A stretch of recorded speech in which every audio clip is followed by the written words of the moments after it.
Yet again, another obstacle getting in the way of the fairy tale reviews. Georgia! So very interesting chapter this week with fairy tale. Definitely a lot of more hints towards the dark magic and whatnot. And I feel as though this chapter, with what we got from the Eternal Flame Atlas, it felt a bit of a tease. It definitely felt like a cop-out with what Hero did with, oh, my memories are foggy right now. And then the moment he gets his memories back, well, I'm gonna melt this village, so can only tell you a little bit about a little bit of magic. So it's like, you get a decent amount with the ending as well, you know, when we see Silver and whatnot. But it definitely felt like a bit convenient. Okay, it's time to put him away. Gives you a little bit, just enough to keep you wondering, but that was about it. So that Devil Slayer magic. First of all, finding out pretty much that the strongest and most vile spell in the book of Zeref was pretty much a magic called E.N.D.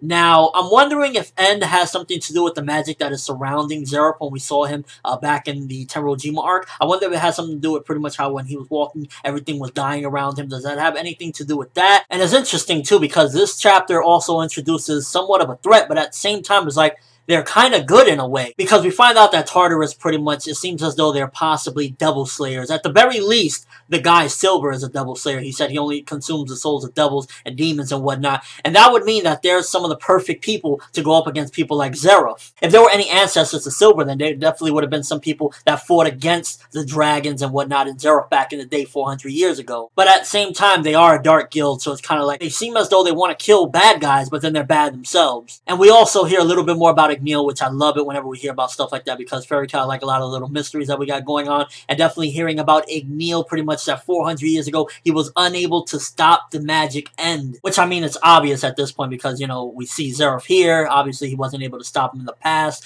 but it also just brings questions of when the hell are we going to actually see a full flashback of what happened all those years ago, and of course all the mystery around how the hell all these dragon slayers were around the dragons when nobody else seen any of these dragons. And while a lot of this stuff was really interesting and just gave a lot of clues and whatnot to what's to come, I just felt like it was such a freaking tease with Atlas just being here for the moment, and then, like, you know, he starts remembering everything. Aknologia, Dragon King, Igneal. The magic that you gotta worry about is E.N.D. Oh, I gotta go, dog. Fucking hell. Now, where we see Silver at the end of the chapter, pretty much where he's walking around, I'm curious as to, is that where he's at in Tartarus? Is that, you know, pretty much where Tartarus is located? Or is it just that wherever he's at, he's such a freaking beast with his ice magic, his ice devil slayer, whatnot, that he turns everything around him frozen? Because if you look around him, everything is like covered in snow, and it looks like it's just a freaking cold-ass place. So I'm wondering, is that just the location of where Tartarus is? Even though that guy does come to fetch him and say, you gotta go to the meeting with the 9 Ghost Gate mages. I guess there's supposed to be 9. Pretty much we got confirmation that Tartarus has like 9 main mages, which 9 people that are strong as hell is gonna take quite a few people in Fairy Tail to go up against them. So automatically that makes me think, okay, if there's 9, eventually they're gonna find out that there's 9, and they're gonna have to rally up a nice troop.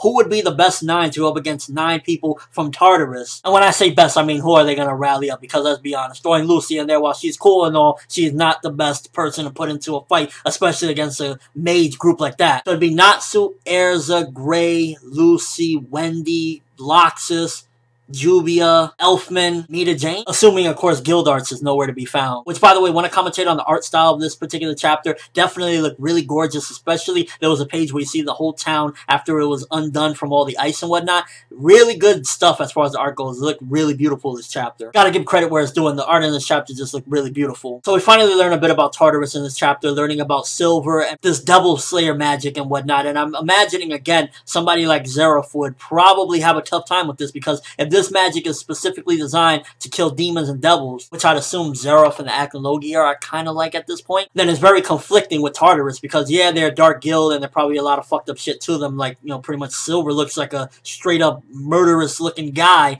but at the same time it's like maybe at a certain point after their conflict is resolved and, you know, Fairy Tail and them go at it, maybe they can help out to fight an even bigger threat. Also want to note real quick, Silver did remind me, his art style looked very similar to Gildarts. He looked kind of like Gildarts, but more than likely that's just a coincidence, because Hero never likes to show us Gildarts for some reason. Watch the next chapter, Gildarts shows up just to piss me off. Well, not piss me off, but just prove me wrong. You know what I mean. All in all, very good chapter. So we just get a lot of interesting things, as well as we wrap the whole thing up with Atlas. Pretty sad to see him go. Like, he just showed up after being frozen for so damn long. His memory's all fucked up, and then it's like, well, gotta go. And I'm just hoping that it's not too much longer between now and the next arc where we're gonna have a meetup between Fairy Tail and Tartarus, because now that we was shown Silver and he seems to be very freaking strong, like everything around him was covered in snow and ice, and I think that's due to his ability.